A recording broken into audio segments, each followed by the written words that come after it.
9 ላይ ስንመጣ ያቤጽን እናገኛለን። ያቤጽ የሚገርም ሰው ነው። ቁጥር 9 እንደዚህ ይላል፣ ያቤጽ ከወንድሞቹ ይልቅ የተከበረ ነበረ ይላል። እናቱም በጣር ወልጄዋለሁና ብላ ስሙን ያቤጽ ብላ ጠራቸው ይላል። የስሙ ትርጓሜ ፔን ማለት ነው። የሚገርማችሁ ህመም ማለት ነው። በጣር ወልጄዋለሁኝ፣ በህመም ወልጄዋለሁኝ ስትል ህመም ብላ ጠራችሁ። አጭር ቃል ህመም ብላ ጠራችሁ፣ ያቤጽ ብላ ጠራችሁ ይላል። ግን ከወንድሞቹ ይልቅ ደግሞ የተከበረ ነበረ ይላል።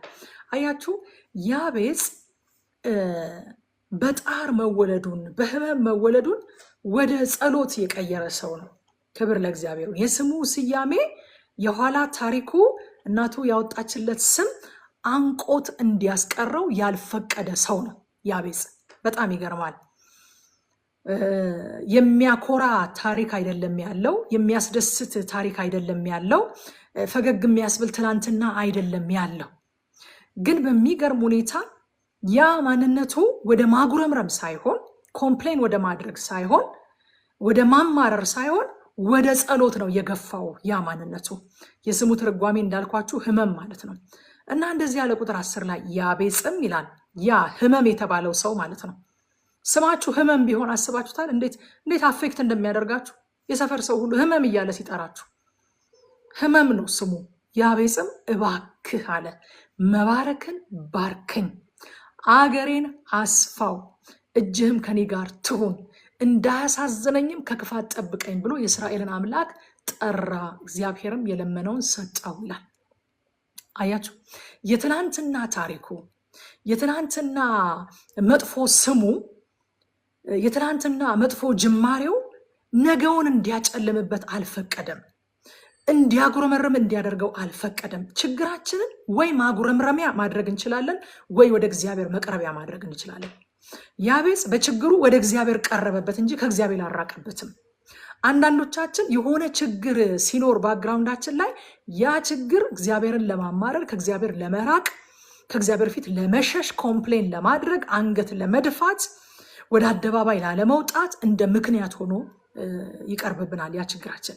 ያቤጽ ግን ይሄንን ችግሩን ይሄንን ታሪኩን ወደ እግዚአብሔር መጠጊያ አድርጎን የተጠቀመበት እና ህመም የተባለ ይሄ ሰው ህመምነቱን ይዞ ወደ እግዚአብሔር መጣና አቤቱ አለ፣ አቤቱ ታሪኬን መቀየር ትችላል፣ ስሜን መቀየር ትችላል፣ እናቴ ያወጣችልኝን እስከዚህ ጊዜ ድረስ የተጠራውበትን ስሜን መቀየር ትችላል። ምንም ያክል ረጅም ዘመናት አብሯችሁ ቢጓዝ፣ ምንም ያክል በቅርብ በቤተሰቦቻችሁ፣ በዘመዶቻችሁ፣ በትዳር አጋሮቻችሁ የወጣላችሁ ስም ቢሆን እግዚአብሔር ግን ስማችሁን መቀየር ይችላል። ሃሌሉያ! መቀየር ይችላል ብሎ እግዚአብሔርን አምኖ አቤቱ አለ፣ እባክህ መባረክን ባርከኛል። ሃሌሉያ! መባረክን ባርከኝ፣ ሀገሬን አስፋው፣ እጅህም ከኔ ጋር ትሁን፣ እንዳያሳዝነኝም ከክፋት ጠብቀኝ ብሎ የእስራኤልን አምላክ ጠራ ይላል። እግዚአብሔርም የለመነውን ሰጠው። ስማችሁ እንዳያግዳችሁ፣ ቤተሰብ ያወጣላችሁ ስም አይደል፣ ሁኔታ ያወጣላችሁ ስም ወይንም ደግሞ ሉካችሁ። አንዳንድ ጊዜ ሰዎች ከሉካችን ከአፒራንሳችን ምን እንደምንመስል አይተው አይደለ፣ ከአካላዊ ገጽታችን ተነስተው ወይ ከተወለድንበት ካደግንበት ስፍራ ተነስተው ስም ያወጡልናል ሰዎች።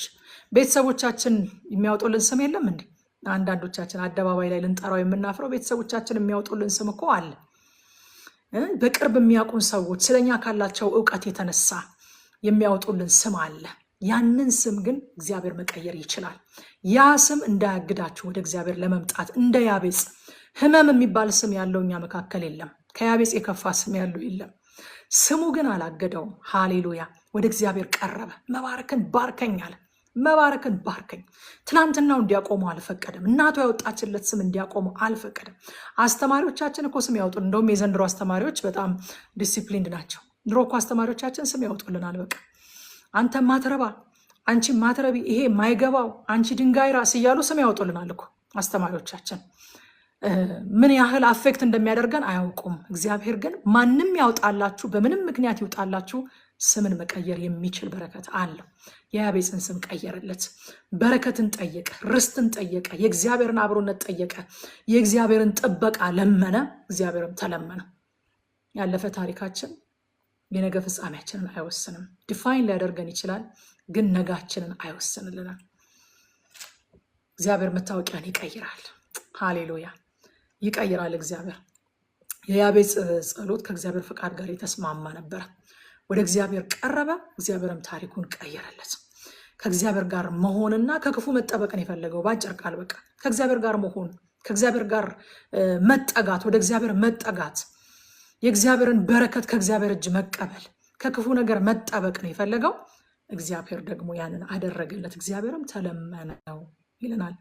ጌታም እንዲህ ብላችሁ ጸልዩ ብሎናል አይደለ? ማቴዎስ 6:13 ላይ ከክፉ አድነን። ወዳጆቼ ትልቅ ጸሎት ነው ይሄ። በነገራችን ላይ ትልቅ የትሁት ሰው ጸሎት ነው። ከክፉ አድነን፣ ከክፉ አድነን እንጂ ወደ ፈተና አታግባን ብላችሁ ጸልዩ አለን ጌታ። ያቤጽ እንደዚህ ያለ እንዳያሳዝነኝ ከክፉ ጠብቀኛል። በቃ አንዳንዶቹ ነገሮች እኮ እንደዚህ ብለን ልንጠበቅባቸው የምንችላቸው ነገሮች ናቸው፣ አልፎ እየመጡ ልባችንን የሚሰብሩት።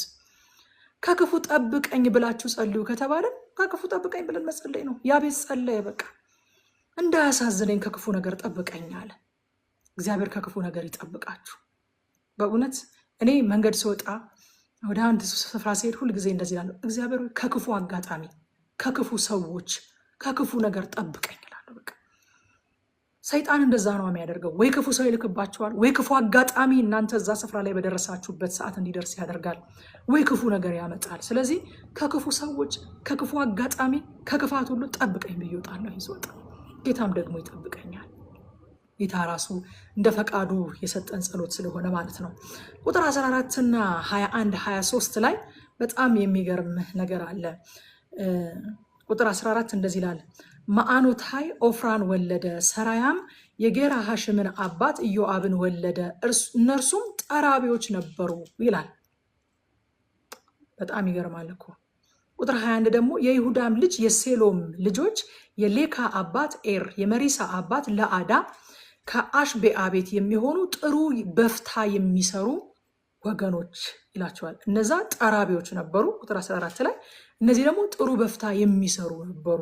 በእኛ ሀገር አጠራር ብትሏቸው ሸማኔዎች ማለት ናቸው። ቁጥር 23 ደግሞ የዝና ከቀድሞ ጀምሮ ነበረ። እነዚህ በነጣኢም እና በጋዴራ የሚቀመጡ ሸክላ ሰራተኞች ነበሩ፣ በዚያ በንጉሱ ዘንድ ስለ ስራው ይቀመጡ ነበረ ይላል። አይገርማችሁም? እግዚአብሔር ነገስታትን ብቻ አይደለም፣ ካህናትን ብቻ አይደለም፣ ኃያላንን ብቻ አይደለም፣ እነማንን እንደሚያስቆጥር፣ እነማንን እንደሚቆጥር፣ እነማንን እንደሚያውቅ፣ እነማንን በትልቁ የታሪክ መዝገቡ ላይ እንደጻፈ አይታችኋል። ጠራቢዎችን፣ በፍታ የሚሰሩ ሸማኔዎችን በእኛ ሀገር አጠራር፣ ከዚያስ ሸክላ ሰሪዎችን። እግዚአብሔር ትልቅ ነው። እሱ ከአይምሯችን ይልቅ ትልቅ ነው። ሃሌሉያ። እግዚአብሔር ትልቅ ነው አለና ኤሊሁ ማንንም አይንቅም አለ። አያችሁ፣ እግዚአብሔር ትልቅ ነው ብቻ አይደለም፣ የሚያስገርመው ትልቅነቱ። ስለ እግዚአብሔር ትልቅነት ስናወራ በነገራችን ላይ ስለ ሳይዝ አይደለም አይደለም የምናወራው፣ ስለ ባህሪ እኮ ነው የምናወራው። ስለ ባህሪ በጣም ደስ ይለኛል። ይሄንን ሳስብ፣ ይሄንን ሳሰላስል በጣም ደስ ይለኛል። ብዙ ጊዜም ለሰዎች አካፍዬ ያውቃለሁ። ረቁ ታውቃለች፣ በቃ እከሌ ትልቅ ሰው ነው ይባላል። ታውቃላችሁ አይደል? ትልቅ ሰው ነው እሱ ይባላል። በምንድን ነው? በእድሜው ነው ካላችሁ አይደለም፣ በሳይዙ ነው ካላችሁ አይደለም፣ በባህሪው ትልቅ ሰው ነው ይባላል አይደለ? እንደዛ የሚባሉ ሰዎች የሉ። በስመ አብ እሱ የልጅ አዋቂ ነው፣ እሷ ትልቅ ሰው ናት፣ ትልቅ ሰው ነህ አንተ በእውነት የሚባሉ ሰዎች አይታችሁ አታውቁም? እግዚአብሔር ደግሞ አስቡት፣ እግዚአብሔር ትልቅ ነው ስንል እኮ ስለ ባህሪው ነው እያወራን ያለ ነው። ስለ ሳይዝ አይደለም፣ ስለ እድሜ አይደለም እያወራን ያለ ነው። እግዚአብሔር ትልቅ ነው። ምንድን ነው ትልቅነቱ? አንዱ መገለጫው ማንንም አይንቅም፣ ማንንም አይንቅም። ሸክላ ሰሪዎችን በትልቁ በከበረው የታሪክ መዝገቡ ላይ መዝግቦ ያስቀምጣቸዋል። ሸማኔዎችን በታሪክ መዝገቡ ላይ ይመዘግባቸዋል። አይገርማችሁም? ጠራቢዎችን በታሪክ መዝገቡ ላይ ጽፎ ያስቀምጣቸዋል። እግዚአብሔር ትልቅ ነው ስንል ወገኖቼ ባህሪውን አስበው። ሁል ጊዜ በእውነት እግዚአብሔር ትልቅ ነው ስለ እኔ የማስበው ይሄን ሁሉን ቻይነቱን ምናምን አይደለም፣ እሱን አይደለም የማስበው። እግዚአብሔር ትልቅ ነው ስለ እኔ ባህሪውን ነው የማስበው። ማንንም አይንቅም ነው የተባለው። ከዛ ቀጥሎ ማንንም አይንቅም። ሃሌሉያ። እዚህ ውስጥ ያላችሁ ምናልባት በሰው አቆጣጠር በትልልቅ ፖዚሽን ላይ ያላችሁ ሰዎች ትልልቅ ስራዎችን ትልልቅ ነገሮችን የምታስተዳድሩ ሰዎች ልትኖሩ ትችላላችሁ። በእግዚአብሔር መዝገብ ተጽፋችኋል። እግዚአብሔር እናንተን አይንቅም። ደግሞ እዚህ ውስጥ ያላችሁ አውቃለሁኝ በአረብ ሀገራት በተለያየ ቦታ ላይ በሞግዚትነት ወይ በቤት ረዳትነት የምታገለግሉ እህቶቼ እንዳላችሁ አውቃለሁኝ። እግዚአብሔር በትልቁ በከበረው እነ ዳዊትን በጻፈበት እነ ሰለሞንን በጻፈበት እነ ኢሳያስን በጻፈበት እነ ጳውሎስን እነ ጴጥሮስን በጻፈበት በትልቁ የህይወት መዝገቡ ላይ ስማችሁን መዝግቦታል። ይሄ ጠራቢ ነው አይልም። ይቺ የቤት ሰራተኛ ናት አይልም። ልብስ አጣቢው የሚል በቀደም አላነበብንም? ይሄ ልብስ አጣቢ ነው አይልም። እግዚአብሔር ትልቅ ነው፣ ማንንም አይንቅም። እግዚአብሔር በእውነት ይህንን ያብዛልን በጌታ በኢየሱስ ክርስቶስ ስም። ዛሬ ይህንን ተካፍለን ብንወጣ አትርፈናል። በጌታ በኢየሱስ ስም ከዚህ መንፈስ መካፈል ይሆንልን። ሰውን በስራው ሳይሆን ሰውን ባፈጣጠሩ በአርአያ ሥላሴ በመፈጠሩ በእግዚአብሔር መልክና ምሳሌ በመፈጠሩ ዋጋው የእግዚአብሔር ልጅ በመሆኑ እንድንመዝን ሐዋርያ ጳውሎስ እንደዚህ ያለ እኔ ማንንም በስጋ አላውቅም ማለት አይደለም። ሌላ ሰው ክርስቶስን እንኳን ቢሆን በስጋ አላውቀውም ማለት በስጋ አላውቀውም። ሃሌሉያ። በእውነት ሰውን በስጋ መመዘን የትልቅነት ተቃራኒ ነው። ሰውን በፖዚሽኑ በልብሱ በትምህርቱ በተለያየ በዚህ በምድር ላይ ባሉ ስታተሶቹ ሰውን መመዘን ስጋዊነት ነው። ደግሞም የትልቅነት ተቃራኒ የሆነ ትንሽነት ነው። እግዚአብሔርስ ትልቅ ነው፣ ትልቅ ነው። ጠራቢዎችን ቆጥሮ ሲያጽፍ አይገርማችሁም? እኔ ከመካከል ነቅዬ ነው ያወጣኋቸው ጥቅሶቹን። በጣም የሚገርማችሁ እያነበብኩኝ ነቅዬ ነው ያወጣኋቸው። ቁጥር 14ን ቁጥር 21ን ቁጥር 23ን አቤት የኔ ጌታ አልኩኝ። በቃ ወደድኩት፣ ከወደድኩት በላይ ወደድኩት። አይገርማችሁም? ጠራቢዎችን ሲቆጥር እኔን ይቆጥረኛል ለካ። ብዙ ታላላቆች አሉ፣ በጣም ብዙ የእምነት አባቶች አሉ። ተዉት፣ በምድር አቆጣጠር በቤተ ክርስቲያን እንኳን በእምነት እንኳን በጣም ብዙ ከኛ የላቁ ትልልቆች አሉ። ታናናሾቹን እኛን ግን እግዚአብሔር ይቆጥረናል፣ በታሪኩ መዝገብ ላይ ጽፎናል። ሃሌሉያ፣ ጌታ ይመስገንና ይሄ ነገር እነዚህ ቁጥሮች ገረሙኝ። ቁጥር 14 ቁጥር 21 እና ቁጥር 23 በጣም ገረሙኝ። እግዚአብሔር ነገስታትን፣ ጦረኞችን፣ ባለጠጎችን ብቻ ሳይሆን ታማኝ ጠራቢዎችን ይቆጥራል። አይገርማችሁም? ታማኝ የሆኑ ጠራቢዎች፣ ታማኝ የሆኑ ሸክላ ሰራተኞች፣ ታማኝ የሆኑ ሸማኔዎች። እኛ በእኛ ሀገር እኮ ስም እናወጣላቸዋለን አይደለም? ግን እግዚአብሔር እነሱን ይቆጥራል። እና በእግዚአብሔር ፊት ወገኖቼ ከምንሰራው ስራ ምንነት ይልቅ የምንሰራበት ልብ የከበረ ነው። ምንም ስሩ፣ በነገራችን ላይ ምንም በእግዚአብሔር አይን ልዩነት የለውም። በእኛ አይን ነው ልዩነት ያለው። ሐዋርያው ጳውሎስ ጌታ ሆኖ የተጠራ ከእናንተ መካከል አለ? በቃ የጌታ ባሪያ ሆኖ ይቀጥል። ባሪያ ሆኖ የተጣረስ ማን ነው? ባሪያ ሆኖ የተጠራው? አንተ ደግሞ የጌታ ነፃ ነህ። እኩል ናችሁ። እዚህ ጋር ስትመጡ ጌታ ሆኖ የተጠራው የጌታ ባሪያ ነው። ባሪያ ሆኖ የተጠራው የጌታ ነፃ ነው። ስለዚህ በቃ ሁላችሁም እንደመጠራታችሁ ኑሩ። በቃ እንደተጠራችሁበት መጠራት እንደዛው ኑሩ ነው የሚለው። ልዩነቱ ለኛ ነው እንጂ ለጌታ አይደለም። ጌታ ሲያይ በሁለት አይን አይደለም የሚያው። እነዚህ ጌቶች ናቸው፣ እነዚህ ቦስ። በእኛ በአሁኑ ዘመን ቋንቋ ጌታ ሲባል ቦስ ነው አይደለ? ይሄኛው ቦስ ነው፣ ይሄኛው ደግሞ ተራ ሰራተኛ ነው እያለ አይደለም የሚያየው እግዚአብሔር። እችኛው የቤት ሰራተኛ ናት፣ ይሄኛው ዘበኛ ነው እያለ አይደለም የሚያየው እግዚአብሔር። እንደዛ አይደለም። የምንሰራው ስራ ምንነት አይደለም ማተር የሚያደርገው፣ የምንሰራበት መንገድና ልብ ነው በእግዚአብሔር ፊት ዋጋ ያለው። ቆላሲያስ ላይ ታውቃላችሁ ምዕራፍ 3 ቁጥር 22 እስከ 25 ድረስ እንደዚህ ይላል። ባሪያዎች ሆይ በቅን ልብ ጌታን እየፈራችሁ እንጂ ለሰው ደስ እንደምታሰኙ ለታይታ የምትገዙ ሳትሆኑ በስጋ ጌቶቻችሁ ለሆኑ ሁሉ ታዘዙ ይላል። ታዘዙ። መታዘዝ ማነስ አይደለም። በጌታ ዘንድ እኩል ናችሁ። መታዘዝ ማነስ አይደለም። ይልቁንም ለሰው ደስ እንደምታሰኙ ለታይታ የምትገዙ ሳትሆኑ በስጋ ለጌቶቻችሁ ለሆኑ ታዘዙ። ለሰው ሳይሆን ለጌታ እንደምታደርጉ የምታደርጉትን ሁሉ በትጋት አድርጉት፣ ከጌታ የርስትን ብድራት እንድትቀበሉ ታውቃላችሁና የምታገለግሉት ጌታ ክርስቶስን ነውና ብሎ የሚበድልም የበደለውን በብድራት ይቀበላል፣ ለሰው ፊት አድሎ የለም ይላል። ማተር የሚያደርገው ጌታ መሆንም አይደለም፣ ባሪያ መሆንም አይደለም። መክሊቴ ጌታ መሆን ከሆነ መክሊቴ ማስተዳደር እኮ መክሊት ነው በነገራችን ላይ አይደለ? ሮሜ ምዕራፍ 12 ላይ እኮ መግዛት የሚል የጸጋ ስጦታ አለ። እናንተ መግዛት በቃ እጣ ወድቆበት ነው። አንድ ሰው መግዛት ተሰጥቶት ነው። መምከር የተሰጠው አለ። የምህረት አገልግሎት ደግሞ የሚላል የምህረት አገልግሎት ሰዎችን እንዲያጽናና የተሰጠው ሰው ያነው የተሰጠው ሰው በትጋት ያድርግ ብቻ፣ በታማኝነት ያድርግ ብቻ። ጸራቢም ከሆነ ጸራቢነቱን በትጋት ያድርግ፣ ሸማኔም ከሆነ ሸማኔነቱን በትጋት ያድርግ። it's not about what you do, it's about how you do it። በምን አይነት ልብ ነው እያደረግን ያለ ነው? እንዴት ነው እያደረግን ያለ ነው? ለጌታ እንደምናደርግ ነው እያደረግን ያለ ነው።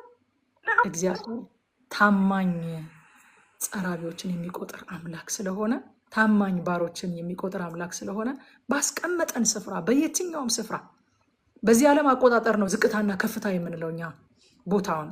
በእግዚአብሔር አይን ግን የምናደርግበት መንገድ ነው ከፍም ዝቅም የሚያደርገን እንጂ የምናደርገው ነገር አይደለም።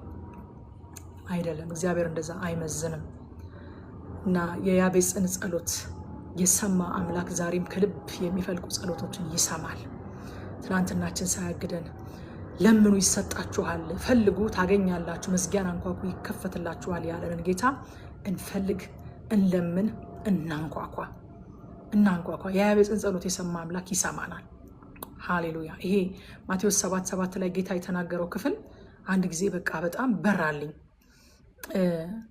ለምኑ ይሰጣችኋል፣ ፈልጉ ታገኙማላችሁ፣ መዝጊያን አንኳኩ ይከፈትላችኋል የሚለው ቃል እንትን አለው፣ ቀጣይነት ያለው ነገር ነው። አይታችሁ ከሆነ አድርጋችሁ ዞር የምትሉት ነገር አይደለም። በተለይም ደግሞ እንደሚሰጣችሁ እርግጠኛ የሆናችሁትን ሰው ስትጠይቁ ዘወር አትሉም። አሁን እንግድነት ሄዳችሁ የሆነ ቤት ማታውቁት ቤት እንግድነት ሄዳችሁ በር ስታንኳኩ ባይከፈት አይ ቤት የሉም ማለት ነው፣ ወይም ደግሞ መክፈት አልፈለጉም፣ ዛሬ እንግዳ የመቀበል ፍላጎት የላቸው ማለት ነው ብላችሁ ልትመለሱ ትችላላችሁ። ቤታችሁ ከሆነስ ምንድን ነው የምታደርጉት? ቤታችሁ ከሆነ እስኪከፈት ድረስ ነው የምታንኳኩት። እኔ ልጆቼ እንዴት እንደሚያንኳኩ አውቃለሁ። በተለይ ትንሹ እንዴት እንደሚያንኳኩ አውቃለሁ።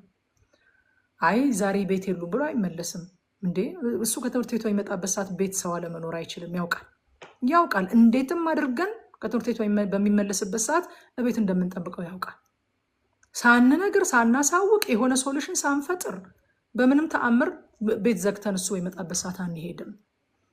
አይ ዛሬ እንግዲህ አልፈለጉኝም ብሎም አይመለስም እንዴ። አልሰሙኝም እንጂ ይከፍታሉ ብሎ ነው ጨምሮ ነው የሚደበድበው። እንደውም የእሱ ማንኳኳት የተለየ ነው።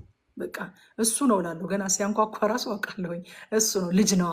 አያችሁ፣ ልጅ ነው። በልጅነት ልብ ነው የሚያንኳኳው፣ በመተማመን ነው የሚያንኳኳው። ይከፍታሉ ስላልሰሙኝ ነው እንጂ ይከፍታሉ። ጨምሬ ያንኳኳሉ ብሎ ነው የሚያንኳኳው። ሌላ አማራጭም አይዝም። አይ እዚኛው ቤት አይከፍቱም፣ በቃ የሚቀጥለው ቤት ልግባ አይልም። ምክንያቱም ቤቱ ነዋ፣ እንግዳ አይደለማ። ስንጠይቅ፣ ስንለምን፣ ስናንኳኳ እንዴት ነው የምናንኳኳው? እስክንቀበል ነው። ይሰጠኛል፣ ጊዜው ስላልደረሰ ነው እንጂ ይሰጠኛል በሚል ልብ ነው የምናንኳኳው? ወይስ አይ እንግዲህ አልፈለገም ማለት ነው፣ አይ እንግዲህ ብዙም እኔን አይወደኝም ማለት ነው ብለን ዘወርን ሊሆን? ልጅ እንደዛ አያደርግም። እኔ በልጆች ያውቃለሁ። ልጅ እንደዛ አያደርግም። እስኪከፈት ድረስ ነው የሚያንኳኳው። የሆነ ነገር ከፈለገም እስከሰጠው ድረስ ነው የሚጠይቀኝ። የትምህርት ቤት ክፍያ እንትን ተረስቷል ብሎ ማስታወስ ከጀመረ እስኪከፈል ድረስ ነው እንጂ የሚያስታውሰኝ እንግዲህ አልፈለገችም ማለት ነው ምናምን ብሎ ዝም አይልም። አያችሁ፣ በዛ ልብ ነው እግዚአብሔር ወደሱ እንደ ያቤጽ እንድናንኳኳ እንድንጠይቀው የሚፈልገው። ሌላው ከዚህ ምዕራፍ የምናየው ነገር ማንም ብንሆን ምንም ብንሆን ስማችን በእግዚአብሔር የታወቀ እንደሆነ ነው። ማቴዎስ 6:4 ላይ እንደዚህ ይላል፣ አንተ ግን ምጽዋት ስታደርግ ምጽዋት በስውር እንዲሆን ቀኝ እጅ የምትሰራውን ግራህ አትወቅ ይልና በስውር የሚያይ አባት በግልጽ ይከፍላል ይላል። የፈለግኳት ክፍል ይህች ናት።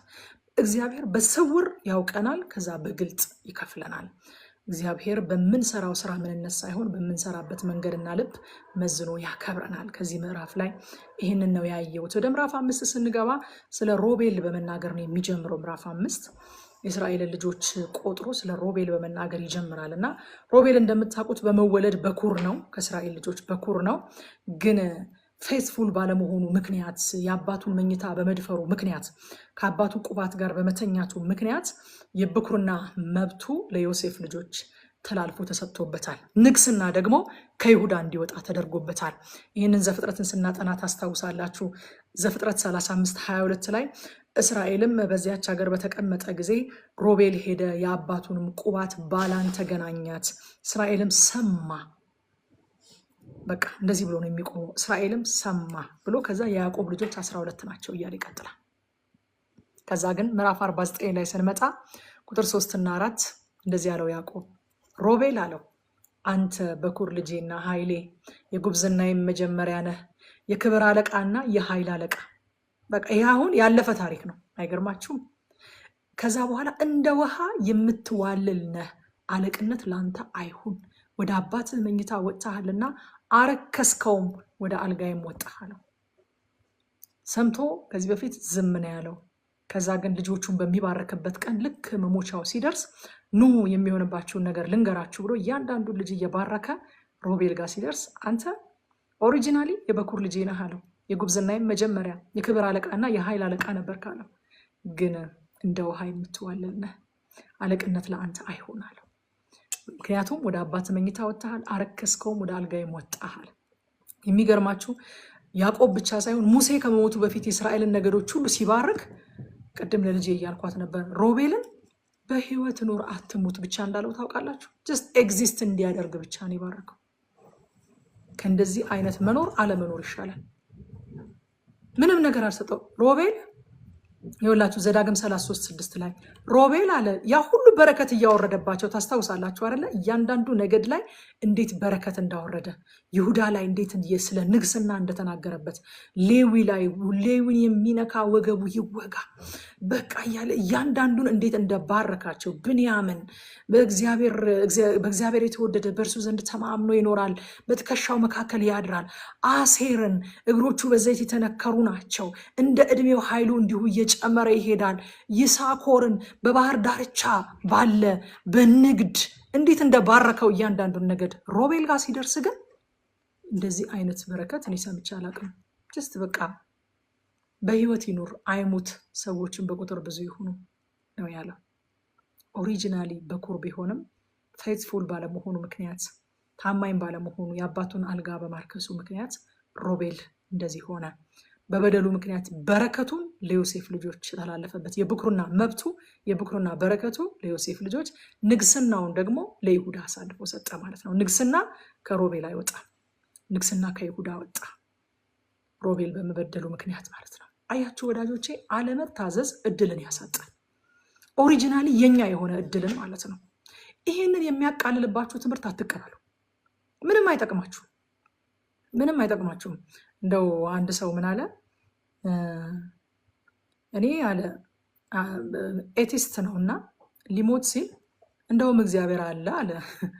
ቀልድ ሲያወሩ ነው። እንደውም እግዚአብሔር አለ አለ። እንዴት ሲሉት፣ አይ እንደው ሳስበው አለ የለም ብዬ ከማገኘው አለ ብዬ ባጣው ይሻለኛል ብዬ ነው አላሉ። እና ምን ከአንተ መታዘዝ ጋር በረከትህ የተያያዘ ነገር አይደለም ብለዋችሁ አለመታዘዝ ውስጥ ከምትገቡ ግድ የለም ባይያያዝም ብትታዘዙ ይሻላል አይደለም። በመታዘዝ ውስጥ ኪሳራ የለም። አለመታዘዝ ግን እድልን ያሳጣል። ሮቤልን እድል ሲያሳጣው ተመልክተናል። ብኩርናውን አሳጣው፣ መብቱን አሳጣው፣ ንግስናን አሳጣው። ጀስት ኤግዚስት አድርግ። እንዴት ያሳዝናል! ዝም ብሎ መኖር ማለት ነው። መኖር፣ ለመሞት መኖር፣ በቃ ሞቱን እየጠበቀ መኖር።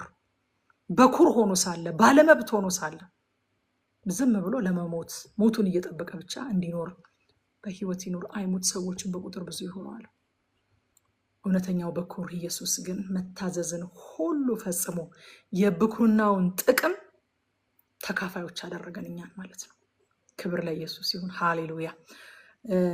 ቆላስይስ ምዕራፍ 1 ከ15 እስከ 16 እርሱም የማይታይ አምላክ ምሳሌ ነው። የሚታዩትና የማይታዩት ዙፋናት ቢሆኑ ወይም ጌትነት ወይም አለቅነት ወይም ስልጣናት በሰማይ በምድር ያሉ ሁሉ በእርሱ ተፈጥረዋልና ብሎ ከፍጥረት ሁሉ በፊት በኩር ነው።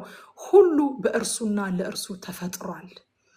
በኩር ማለት ባለመብት ማለት ነው። ጅማሬ ያለው ማለት አይደለም። ባለመብት ማለት ነው። እሱ ባለመብት ነው።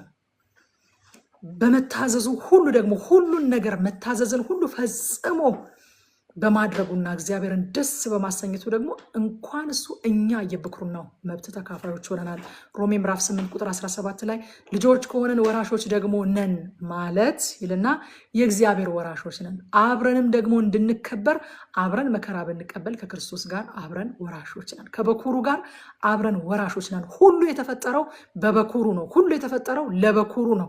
እኛ ደግሞ ልጆች ስለሆንን አሁን የእግዚአብሔር ወራሾች ሆነናል። እንዴ የእግዚአብሔር ወራሽ ኢየሱስ አይደለም እንዴ? አዎ፣ በክርስቶስ በመሆናችን ከክርስቶስ ጋር አብረን የሱ ወራሾች ሆነናል። ሃሌሉያ። ከዚህ በፊት ነግራችኋለሁኝ። እግዚአብሔር በክርስቶስ የሰጠው አማራጭ ናቲንግ ኦር ኤቭሪቲንግ የሚል ነው። ሁሉን ለክርስቶስ ነው የፈጠረው። ለክርስቶስ ያልፈጠረው ነገር ስለሌለ በክርስቶስ ካልሆነን ቤሳ ቤስቲን አናገኝም፣ ምንም ነገር አናገኝም። ምክንያቱም እግዚአብሔር ከፈጠረው ነገር ለክርስቶስ ያልተፈጠረ ነገር የለም። ሁሉን ለእርሱ ፈጥሮታል፣ ሁሉን በእርሱ ፈጥሮታል። ስለዚህ ወይ ሁሉን ነው የምናገኘው በክርስቶስ በማመን ወይ ደግሞ ከክርስቶስ ውጪ ሆነን ምንም ነው የማናገኘው። ትንሽ ትንሽ የሚባል ነገር የለም። ከክርስቶስ ውጪ ምንም የለም፣ በክርስቶስ ውስጥ ደግሞ ሁሉም አለ። ምክንያቱም ሁሉ የተፈጠረው ለማን ነው ይላል? ሁሉ በእርሱና ለእርሱ ተፈጥሯል። ለልጁ ያልሰጠው ነገር የለም። ለልጁ ያላወረሰው ነገር የለም። ቀንሶ ያስቀረው ነገር የለም። ከልጁ ውጪ ምንም ነው ያለው፣ በልጁ ውስጥ ደግሞ ሁሉም ነው ያለው። ሃሌሉያ። የምንወርሰው የሆነ ጥቂት ነገር አይደለም። የማን ወራሾች ናችሁ ይላል? የእግዚአብሔር ወራሾች ናችሁ ይላል። ሃሌሉያ። እግዚአብሔር የማን ነው? የክርስቶስ ነው። ክርስቶስ የማን ነው? የኛ ነው። ሐዋርያ ጳውሎስ እንደዚህ ይላል እኮ እኔ የኬፋ ነኝ እኔ የአጵሎስ ነኝ ምናምን እያሉ ሲጣሉ ኖ እንደዛ አይደለም ይላል። ክርስቶስ ራሱ የእግዚአብሔር ነው፣ እግዚአብሔር ራሱ ደግሞ የኛ ነው እኮ ይላቸዋል። ስለዚህ የብኩርናው መብት ተጠቃሚዎች አደረገን። ክብር ለሱ ይሁን። ታይትል አይደለም በእግዚአብሔር ፊት ማተር የሚያደርገው፣ ታይትል አይደለም። ሮቤል ታይትሉ አለው፣ በኩር የሚለው ታይትል አለው። ከታይትል ይልቅ ለታማኝነት ግን እግዚአብሔር ስፍራ ይሰጣል። ታይትሉን ይዞ ታማኝ ግን አልነበረም። ማቴዎስ ወንጌል ምዕራፍ 19 ቁጥር 30 ላይ ጌታ እንደዚህ ያለ፣ ነገር ግን ብዙዎች ፊተኞች ኋለኞች፣ ኋለኞችም ፊተኞች ይሆናሉ አለ። ኢትስ ናት አባውት ዘ ታይትል ኢትስ አባውት ፌትፉልነስ። ፌትፉል ስላልሆነ ቀዳሚ ነበረ ሮቤል፣ በኩር ነበረ። ያዕቆብ እንዴት እንዳወደሰው አይታችኋል። ነበር ካለው ግን አሁን አለቅነት ካንተ አይወጣም አለው። ከዛ በኋላ የምናየው የምስራቅ ነገዶችን ዝርዝር ነው። እነዚህ የምስራቅ ነገዶች ብርቱ ጦረኞች፣ በቁጥርም በጣም ብዙ ናቸው። ግን የሚገርማችሁ ከኢየሩሳሌም ርቀው ስለሚኖሩ መንፈሳዊ ጥንካሬ አልነበራቸውም። መንፈሳዊ ጥንካሬ አልነበራቸውም። ወዳጆቼ ከእግዚአብሔር ሕልውና በራቀን ቁጥር ምንም ያህል ብርቱ ምንም ያህል ብዙ ብንሆን ለስፒሪቹዋል አታክ ለመንፈሳዊ ጥቃት የተጋለጠን እንሆናለን። ምንም ያክል ብርቱ ብንሆን ማለት ነው። ከሕልውናው በራቀን ቁጥር ከህብረት በራቀን ቁጥር ለጥቃት የተጋለጠ እንሆናለን። ከአምልኮ ሴንተር ከሆነችው ከኢየሩሳሌም ርቀው ይኖሩ ስለነበረ፣ ከአምልኮ ስፍራ ርቀው ይኖሩ ስለነበረ፣ ከእግዚአብሔር ሕልውና ርቀው ይኖሩ ስለነበረ ስፒሪቹዋሊ ዊክ ነበሩ እነዚህ የምስራቅ ነገዶች። ቁጥር 20 ላይ ግን እንደዚህ ይላል፣ በሚዋጉበትም ጊዜ ወደ እግዚአብሔር ጮኸዋልና በእርሱም ታምነዋልና ተለመናቸው፣ በላያቸውም ረዳት ሆናቸው፣ አጋራውያንና ከእነርሱ ጋር የነበሩትን ሁሉ በእጃቸው ተሰጡ ይላል። እነዚህ ሰዎች ከእግዚአብሔር ጋር ምንም አይነት የጠበቀ ቁርኝት የላቸውም። ከኢየሩሳሌም ርቀው ነው የሚኖሩት። ግን በተጨነቁ ጊዜ ወደ እሱ ሲጮሁ የምህረት አምላክ ነውና እግዚአብሔር ሰማቸው፣ አጋራውያንን አሳልፎ ሰጣቸው። በጣም በሚገርማችሁ ሁኔታ ግን ቆይተው እግዚአብሔርን ትተው ሌሎች አማልክትን ይከተላሉ። ለምን መሰላችሁ? ሁልጊዜም የእግዚአብሔርን ፊቱን ሳይሆን እጁን ፈልገው የሚመጡ ሰዎች ቸር ስለሆነ እግዚአብሔር የለመኑትን ይሰጣቸዋል። ከዛ በኋላ ግን የጠየቁትን ነገር ተቀብለው ተመልሰው ይሄዳሉ። ፊቱን መፈለግ ይሆንልን። አሜን። ልክ እዚህ ቤት እንደምናደርገው ይሄ ሁሉ ሰው ተሰብስቦ በዚህ ሰዓት የእግዚአብሔርን ፊት ነው እየፈለገ የሚሄደው። ሁሌ ውስጥ የሚሞላው ቃል እሱ ነው። ይህች ትውልድ የያዕቆብን አምላክ ፊት የምትፈልግ ትውልድ ናት። ቁጥር 25 ላይ ስትመጡ እነዚሁ ሰዎች የአባቶቻቸውን አምላክ በደሉ ይላል። ለምን? እግዚአብሔር ለነሱ ፐርሰን አይደለም፣ ሪሌሽንሽፕ የላቸውም። እግዚአብሔር ለነሱ አምቡላንስ ነው። እግዚአብሔር ለነሱ የእሳት አደጋ መኪና ነው። ለአደጋ ጊዜ የሚጠሩት ነው እግዚአብሔር ለነሱ እንጂ ፐርሰናል ሪሌሽንሽፕ የላቸውም ከእግዚአብሔር ጋር። ስለዚህ መዳናቸውን ከተቀበሉ በኋላ እግዚአብሔር ከታደጋቸው በኋላ ቁጥር 25 ላይ ስንመጣ የአባቶቻቸውን አምላክ በደሉ፣ እግዚአብሔርም ከፊታቸው ባጠፋቸው በምድሩ አሕዛብ አማልክት አመነዘሩ ይላል። ዮሐንስ ወንጌል ላይ ካስታወሳችሁ ምዕራፍ 6 ላይ ቁጥር 26 ላይ ጌታ እንደዚህ ያለ፣ እውነት እውነት እላችኋለሁ የምትፈልጉኝ አላቸው እንጀራን ስለበላችሁና ስለጠገባችሁ እንጂ ምልክቶች ስላያችሁ አይደለም። እንጀራ ስለበሉ የሚከተሉ ዛሬም አሉ። ስለተፈወሱ የሚከተሉ፣ አንዳንድ ቁስ ስለተቀበሉ የሚከተሉ ዛሬም አሉ። ያ ምልክት ሆኗቸው እውነት ኢየሱስ ክርስቶስ የእግዚአብሔር ልጅ ነው፣ የዓለም መድህን ነው ብለው ሳይሆን እነዚህ ሰዎች ጀስት ስለጠገቡ የሚቀጥለውን ሚል ቀጣዩን ምሳ ለመቀበል ነው የሚከተሉት የነበረው። በጣም ይገርመኛል ይሄ ክፍል። ከእነሱ አምልጦ ሸሽቶ በታንኳ ሲሻገር ዞረው ጠብቀውት ረቢ ሆይ ወደዚህ ደግሞ መቼ መጣ ይሉታል። ከበውት ወደውት እኮ አይደለም፣ ተረድተውት እኮ አይደለም፣ ተገልጦላቸው እኮ አይደለም። ትላንት የበሉትን መድገም ፈልገው ነው። በየት በኩል መጣ ወደዚህ ደግሞ ይሉታል። በምድር ዞረው ተከተሉ ይላል። እሱ በታንኳ አቋርጦ ነው የሄደው። እውነት እላችኋለሁ የምትፈልጉኝ እንጀራ ስለበላችሁና ስለጠገባችሁ ነው እንጂ ያያችሁት ምልክት እኔን ገልጦላችሁ መገለጡን አግኝታችሁት እኔን ፈልጋችሁ እኔን ወዳችሁ አይደለም።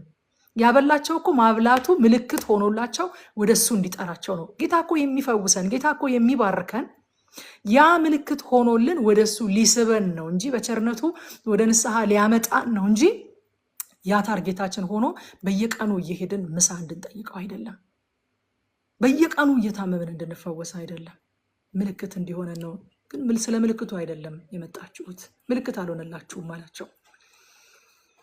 ከዛ ቁጥር 66 ላይ ከዚህም የተነሳ ይላል ስጋዬን ያልበላ ደሜን ያልጠጣ ሲላቸው ከደቀ መዛሙርቱ ብዙዎች ወደኋላ ተመለሱ፣ ወደፊትም ከእርሱ ጋር አልሄዱም ይላል። ብዙዎች ተመለሱ። አያችሁ፣ መጀመሪያም ታርጌታቸው ምን ነበረ? እንጀራ ነበረ። ጌታ ነግሯቸዋል። ስለዚህ ሌላ ጠንከር ያለ ትምህርት ሲነግራቸው ከደቀ መዛሙርቱ ብዙዎች ወደኋላ ተመለሱ፣ ከዚያም ወደፊትም ከእርሱ ጋር አልሄዱም ይላል። ይገርማቸዋል። ኢየሱስ እኔ እዚህ ቦታ ላይ ይገርመኛል። ቆይ እንደሱ እኮ ማለት አይደለም፣ አንዴ ላስረዳችሁ። ለምንድን ነው የምትሄዱት? ቆይ እኔ እኮ እንደሱ አይደለም። ማስተባበያ አልሰጠም። እንጀራ ፈልጎ የመጣውን ያውቀዋላ። ስለዚህ አላስተባበለም፣ ሊያበራራም አልሞከረም። ጭራሽ የቀሩትን ዞር ብሎ እናንተስ ልትሄዱ ትፈልጋላችሁ? በቃ የሚፈልገው ፊቱን ፈልገው እሱን ፈልገው ከእሱ ጋር የሚቆሙትን ነው እንጂ እንጀራ ፈልገው የሚከተሉትን አይደለም። ቸር ስለሆነ እንጀራን ይሰጣል። እነዚህ ሰዎች ጨነቃቸው፣ ጠሩት፣ አዳናቸው። ከዛ በኋላ ዘወር ብለው ግን ሌሎች አማልክቶችን ተከተሉ። እጁን ፈልጎ የሚመጣ ሰው ብዙ ጊዜ እንደዚህ ነው የሚያደርገው። ከዛ በኋላ ቁጥር 26 ላይ የእስራኤልም አምላክ ይላል የአሶርን ንጉስ የፎሃን መንፈስ የአሶርንም ንጉስ የቴልጌል ቴልፌል ሶርን መንፈስ አስነሳ። የሮቤልንና የጋድን ልጆች የምናሴንም ነገድ እኩሌታ አፈለሰ። እስከዛሬም ወዳሉበት ወደ አላሄና ወደ ኦቦር ወደ ሐራንም ወደ ጎዛን ወንዝ አመጣቸው ይላል። አያችሁ ወዳጆቼ፣ ስኬት ከመታዘዝ ህይወት ካወጣን ፍጻሜው ባርነት ነው። እግዚአብሔር ስኬትን ሰጣቸው። እግዚአብሔር ድልን ሰጣቸው። ያ ድል ግን በመታዘዝ አልተጠበቀም። ድልም ሆነ ስኬት ፕሪዘርቭ የሚደረገው ፕሪዘርቭ ማድረግ መጠበቅ፣ ታውቃላችሁ አይደል? መጠበቅ ማለት እንዳይበላሽ ስፖይል እንዳያደርግ። ለምሳሌ ምግባችንን ፍሪጅ ውስጥ ስናስቀምጥ፣ ድሮ ደግሞ እናቶቻችን ምግባቸውን በጨው ሲያደርቁ ምን እያደረጉ ነው? ፕሪዘርቭ እያደረጉ ነው፣ እንዳይበላሽ እያደረጉ ነው። ስኬት ስፖይል እንዳያደርግ እንዳይበላሽ፣ ድል ስፖይል እንዳያደርግ እንዳይበላሽ ፕሪዘርቭ የሚደረገው በመታዘዝ ነው።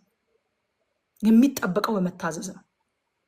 ልክ ምግብ ከተሰራ በኋላ ከፍሪጅ ውጭ ሆኖ ረጅም ጊዜ ቢቆይ እንደሚበላሸው ስኬትም በመታዘዝ ካልተያዘ፣ በመታዘዝ ፕሪዘርቭ ካልተደረገ ስፖይል ያደርጋል፣ ይበላሻል፣ ወደ ጥፋት ያመራል፣ ወደ ባርነት ያመራል።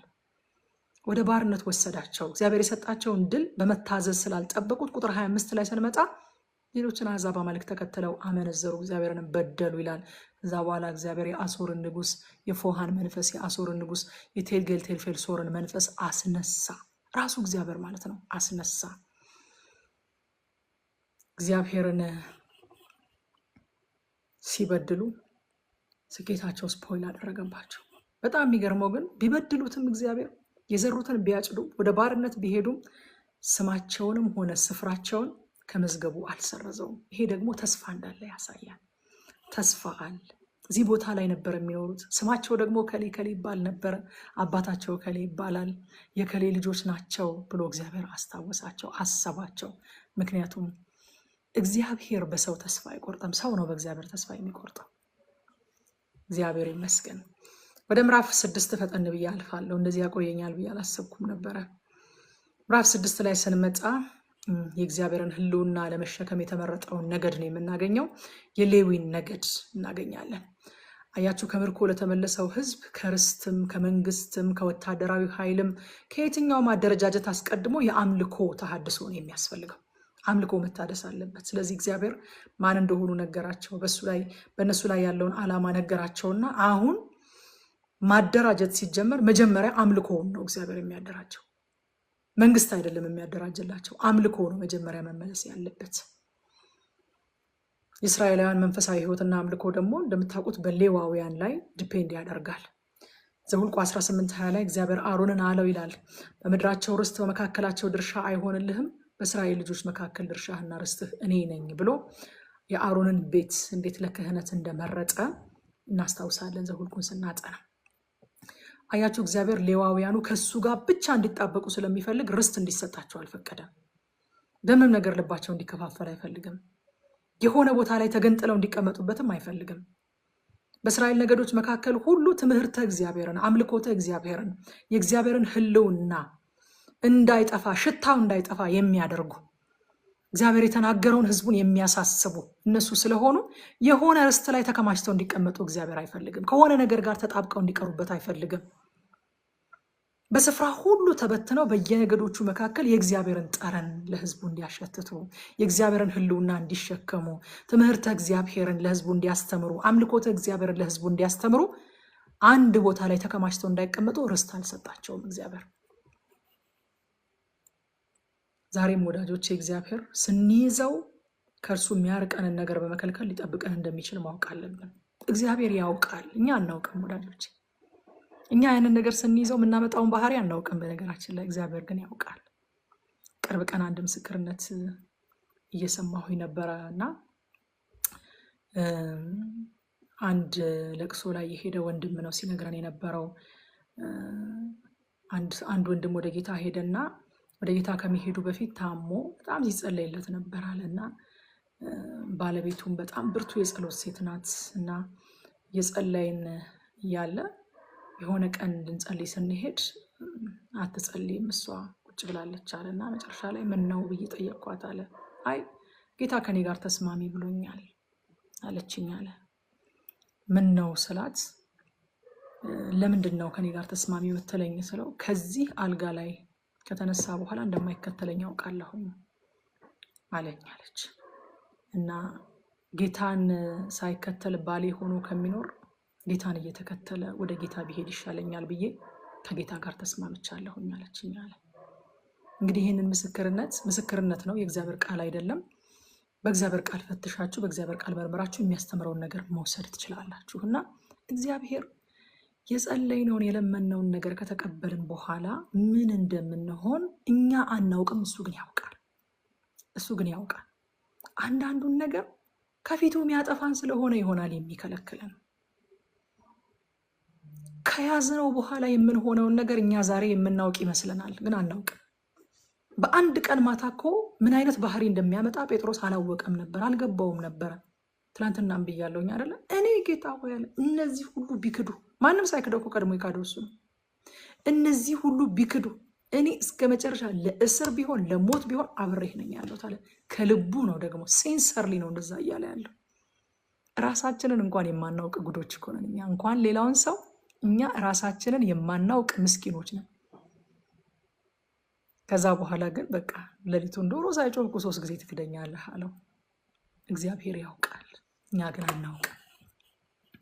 ሌዊን እንደዚህ አድርጎ ፕሪዘርቭ ሲያደርግ እግዚአብሔር ተመልክተናል። ግን እና የሊቀ ካህናቱን የትውልድ ሀረግ ከሌዊ ጀምሮ እስከ ባቢሎን ስደት ያለውን እንዴት በጥንቃቄ እግዚአብሔር ቆጥሮ እንደሚያስቀምጥ እናያለን። ቁጥር 15 ላይ እግዚአብሔርም ይሁዳንና ኢየሩሳሌምን በናቡከደነጾር እጅ ባስማረከ ጊዜ ኢዮሴዴቅ ተማርኮ ሄደ ይላል።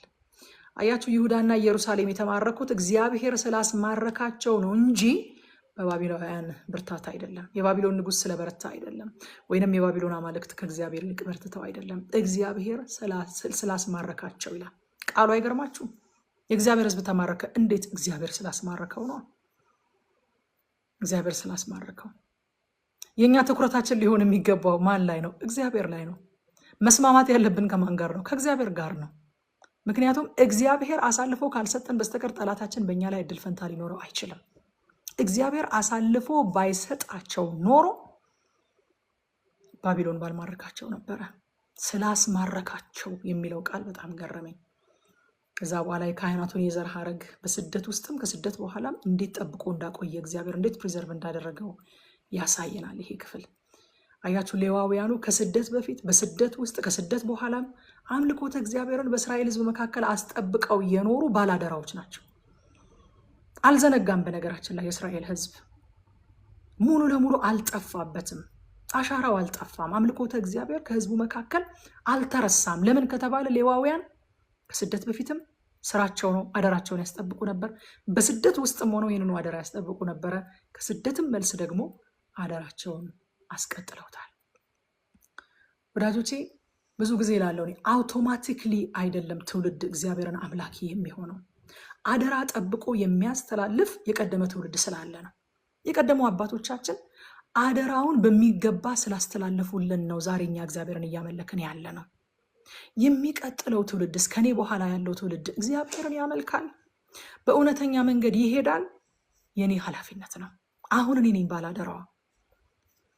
ከአባቶቼ የተቀበልኩትን አደራ ጠብቄ ለሚቀጥለው ትውልድ ማስተላለፍ አሁን የኔ ተራ ነው፣ የኔ ስራ ነው። አባቶቼማ ለእኔ ሰጥተውት አልፈዋል። በቃ እኛ ነን አሁን ፕራክቲካሊ እያደረግን የምናስተምራቸው። የተጻፈ ነገር አይደለም የምናስቀምጥላቸው፣ ፕራክቲካሊ እያሳየናቸው አምልኮተ እግዚአብሔርን፣ እውነተኛ ትምህርትን፣ እውነተኛ እምነትን ማስተላለፍ ጠብቀን ፕሪዘርቭ አድርገን ሳይበከል።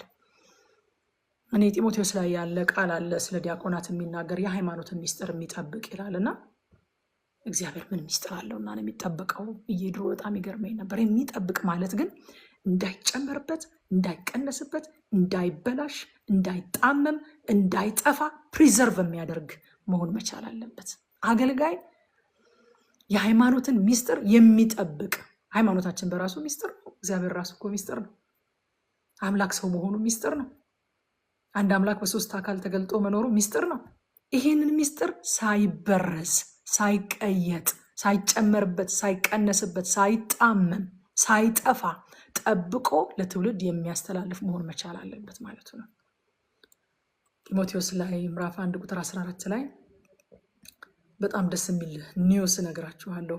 ሐዋርያው ጳውሎስ መልካሙን አደራ ጠብቅ አይደለም ያለው ጢሞቴዎስን፣ መልካሙን አደራ በእኛ በሚኖረው በመንፈስ ቅዱስ ጠብቅ። አደራውን ደግሞ መጠበቅ የምንችልበት ኃያል የሆነ የእግዚአብሔር መንፈስ ተሰጥቶናል። የት የሚኖር? በእኛ የሚኖር። ሃሌሉያ! ለትውልድ አደራውን ጠብቀን የምናስተላልፍበት ማለት ነው። እውነተኛ እምነትና አምልኮ ቅብብሎሹ እንዳይቋረጥ ማድረግ የሁላችንም ኃላፊነት ነው። እንዳይቋረጥ ማድረግ። ከዛ ቁጥር 31 ላይ እንደዚህ ይላል፣ ዳዊትም ታቦቱ አርፎ ከተቀመጠ በኋላ በእግዚአብሔር ቤት ያቆማቸው የመዘምራን አለቆች እነዚህ ናቸው።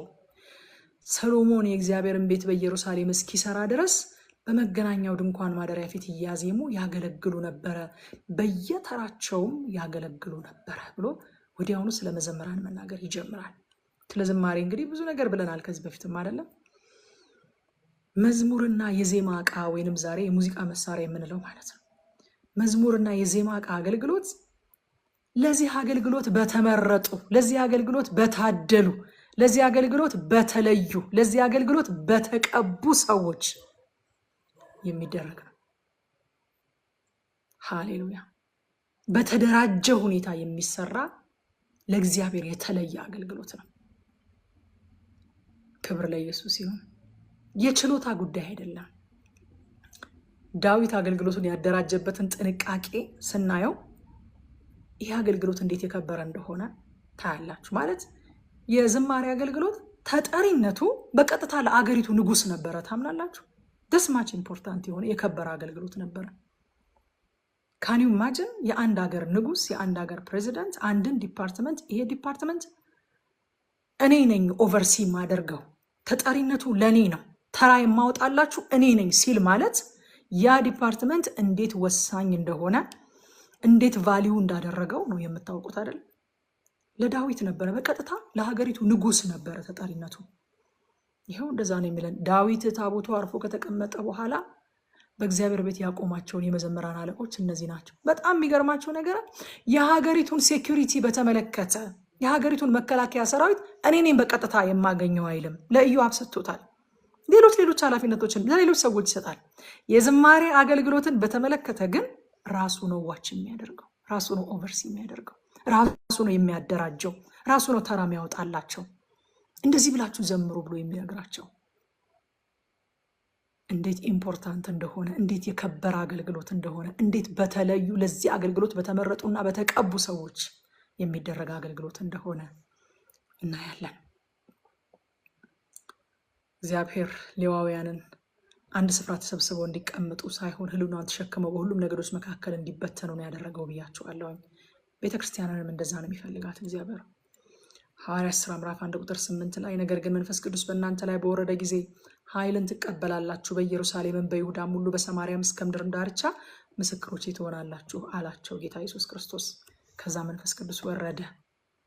ትንቢት መጣ፣ ልሳን መጣ፣ ድንቅ መጣ፣ ተአምራት መጣ፣ ገንዘብ መጣ። ሰዎች ያላቸውን ርስታቸውን ሁሉ እየሸጡ ሐዋርያት እግር ስር አምጥተው ማስቀመጥ ጀመሩ። ፍቅር አለ፣ ህብረት አለ፣ አንዲትም ነፍስ አንድም ሀሳብ አንድ ልብም ነበራቸው ተብሎ ተጽፎላቸዋል። ስምምነቱ አለ፣ መቀባበሉ አለ፣ የሐዋርያት ስልጣን አለ። በቃ በጣም ደስ ይላል። ሞቅ ሞቅ ብሏል። ከዛ ሁሉም ሰው ግን ኢየሩሳሌም ተሰብስቦ ቁጭ ብሏል። እግዚአብሔር የሆነ ምንድነው አስለቃሽ ጭስ መበተን ነበረበት። ሰልፍ ምናምን ለመበተን ፖሊሶች እንደሚጠቀሙት አስለቃሽ ጭስ ማምጣት ነበረበት። ከተሰበሰቡበት ከተሟሟቁበት ቦታ እንዲወጡ አስለቃሽ ጭስ ማምጣት ነበረበት። ያ አስለቃሽ ጭስ የእስጢፋኖስ መወገር ይባላል። እስጢፋኖስ ተወገረ። ከዛ በኋላ ደነገጡ፣ ተበተኑ ይላል። መበተን ብቻ አይደለም፣ የተበተኑትም ወንጌልን እየሰበኩ ዞሩ። አያችሁ፣ የሆነ ቦታ ላይ ተሰብስበን መቀመጣችን አይደለም የእግዚአብሔር ሐሳብ። ልክ እንደ ሌዋውያን ነው። ጠረኑን ይዘን፣ ትምህርቱን ይዘን፣ ህልውናውን ይዘን፣ ክብሩን ይዘን፣ ብርሃኑን ይዘን ጨለማ በሆነበት አልጫ በሆነበት የእግዚአብሔር ስም በማይጠራበት እግዚአብሔር በማይመለክበት የጌታ ስራ ባልተነገረበት ወንጌል ባልተሰበከበት ቦታ እንድንገኝ የእግዚአብሔር ሐሳብ ይሄ ነው። ከዚህ ክፍል እንግዲህ የምናየው የተቀበልነው አደራ ጠብቀን ለትውልድ የምናስተላልፈው እውነተኛ እምነትና እውነተኛ አምልኮን ለትውልድ የማስተላለፍ ኃላፊነት አለብን። የዝማሬና የዜማ ዕቃ አገልግሎት የችሎታ ስራ ሳይሆን የተመረጡ ሰዎች ቅዱስ አገልግሎት ነው፣ የከበረ አገልግሎት ነው። ስለዚህ እኛም ደግሞ ብርሃኑን ክርስቶስን ተሸክመን በአንድ ስፍራ አንከማች፣ ይልቁንም ወደ ጨለማው ሄደን እናብራ። ከዚህ ክፍል ላይ ያየነው ነገር ነው ዛሬ ጌታ ኢየሱስ